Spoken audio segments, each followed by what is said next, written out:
이처럼 나는 6년 전 사하라 사막에서 비행기 고장이 나기 전까지 진정으로 이야기를 나눌 사람도 없이 혼자서 살아왔다.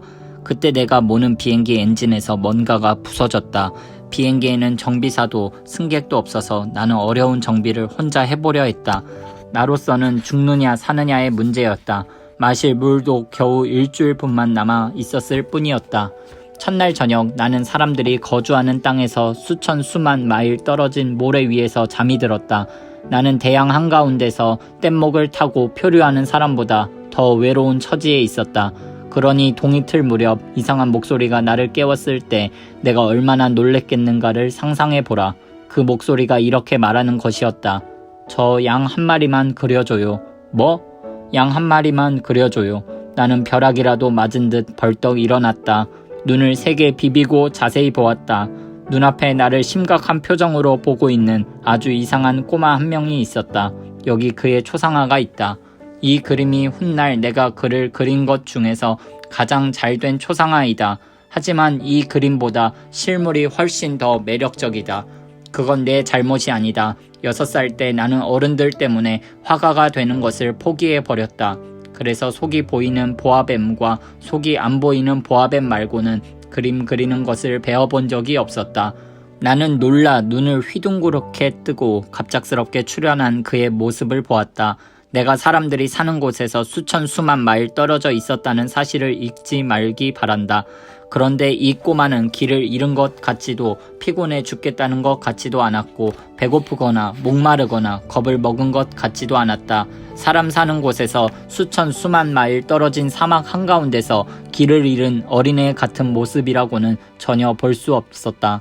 마침내 나는 입을 열어 그에게 말을 걸었다. 그런데 넌 여기서 뭘 하고 있니? 그러자 그는 이 말이 마치 아주 중요한 일이나 되는 듯 아주 천천히 이렇게 되풀이했다.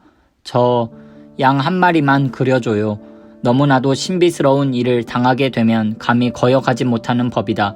사람이 사는 곳에서 수천 수만 마일 떨어진 곳에서 죽음의 위험에 처해 있는 나에게 그건 너무나 엉뚱한 일로 보였지만 나는 주머니에서 만년필과 종이 한 장을 꺼냈다.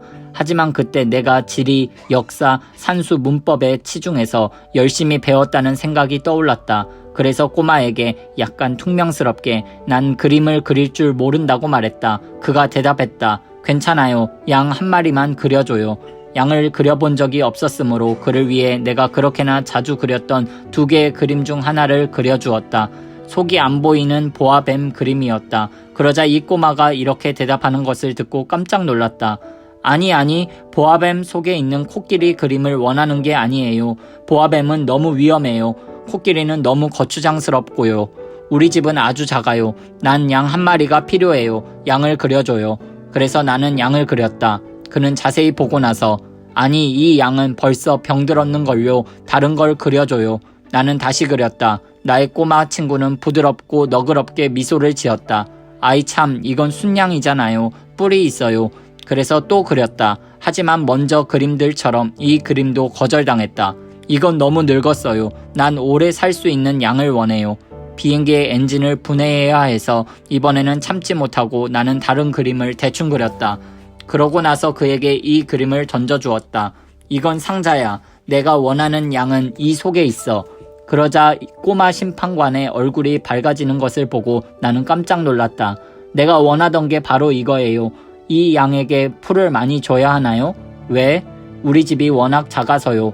그걸로 충분할 거야. 아주 조그만 양이니까. 그는 그림 위로 고개를 숙였다. 그렇게 작지도 않은데요. 이런 잠들었네요. 이렇게 해서 나는 어린 왕자를 알게 되었다.